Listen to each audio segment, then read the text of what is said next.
Bom, a gente acredita muito que CX tem tudo a ver com a construção e reputação de marca.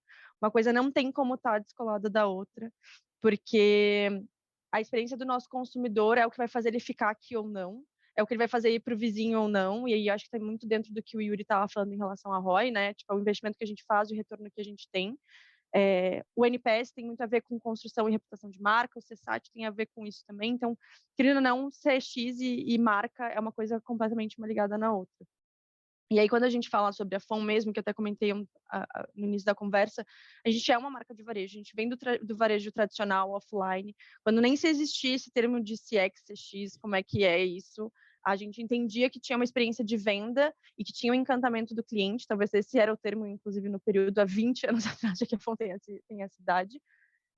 E a gente está num momento, que eu também comentei, né, de transformação digital, de trazer uma visão mais digitalizada para cá, e isso acabou fazendo com que a gente tivesse novos vieses, novas coisas a serem consideradas, né? Então, em 2022, esse ano, inclusive muito com base na parte da reformulação de site que o Yuri comentou, a gente rodou uma pesquisa com os nossos phone lovers, que é a nossa comunidade, são os nossos clientes, para justamente identificar os perfis, identificar as necessidades reais e, a partir disso, remodelar a nossa experiência de uma forma bem holística, bem 360. Porque quando a gente fala de NPS, a gente fala sobre promoção, quando a gente fala de CSAT, a gente fala um pouco mais sobre processo, mas como que isso tudo constrói a nossa marca no final das contas. Então, quando a gente coloca numa timeline, assim, o que seria, como é que são os momentos da FOM, né? A gente tem o momento inicial, que é o momento 1, que é quando é um CX 100% offline, que são só os nossos PDVs, quando nem existe e-commerce, e não existe CX, existe o encantamento FOM.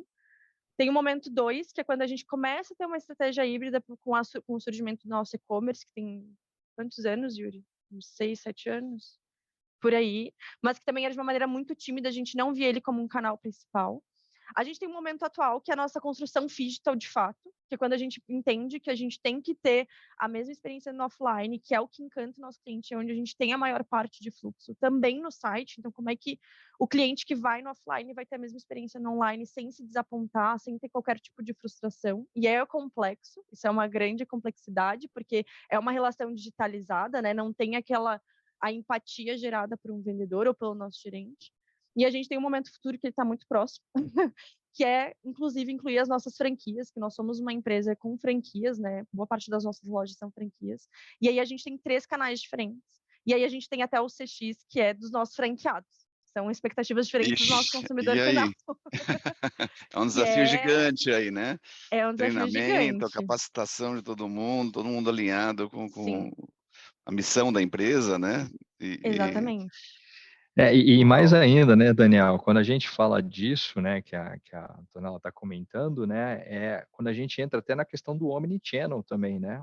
Então, assim, é uma sim, capilaridade nossa de franquia, é a FOM, né? Então, assim, o cliente final, ele vê FOM, para ele é FOM, né? é tudo Então, bom, sim.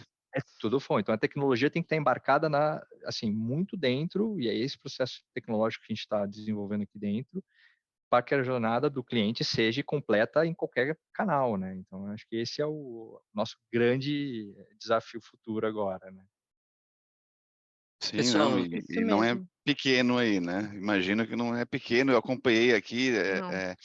nesse ano aqui, um pouco dessa transformação da FOM, na parte interna ali, onde eu vi mesmo as coisas sendo transformadas ali dentro, inclusive, né, principalmente, acho que começou por aí, né, a parte interna de infraestrutura mesmo, né. Então, cara, tem que ter link de maior velocidade, tem que ter link mais robusto, tem que ter um sistema de telefonia que atenda o hoje e daqui a X tempo, porque não dá para ficar trocando toda hora, né. Então a gente foi bem legal isso mesmo, e eu sou prova de que isso está acontecendo aí, né.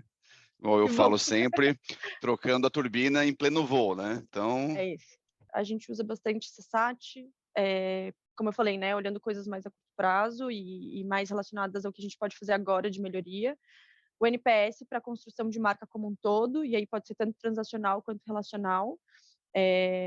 O transacional ele é muito mais pontual, né, de alguma coisa dentro da jornada, e o relacional ele é mais geral, assim, mais do completo. da identificação mesmo, né. Uhum. Exatamente. E aí aqui eu coloquei uma coisa que a gente faz, porque, assim, o que acontece? Até contando um pouco do, do backstage da FON, né?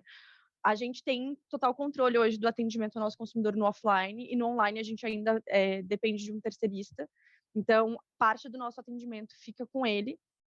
E aí, algumas coisas a gente consegue internalizar, outras não. E a gente usa muito as nossas redes sociais como um termômetro também da satisfação do nosso cliente. Então, hoje a gente também usa o mood de rede social para entender as coisas que estão acontecendo. E aí a gente tem os scores de mood neutro, que é quando está tudo ok, quando as coisas se anulam, mood negativo e mood positivo. E aí a gente faz uma análise de 15 dias, considerando DM, comentários, enfim, e de todos os canais que a gente tem, que no caso, por enquanto, é Facebook e Instagram, que também nos dão uma boa sensação do que está acontecendo mais espontâneo da nossa comunidade.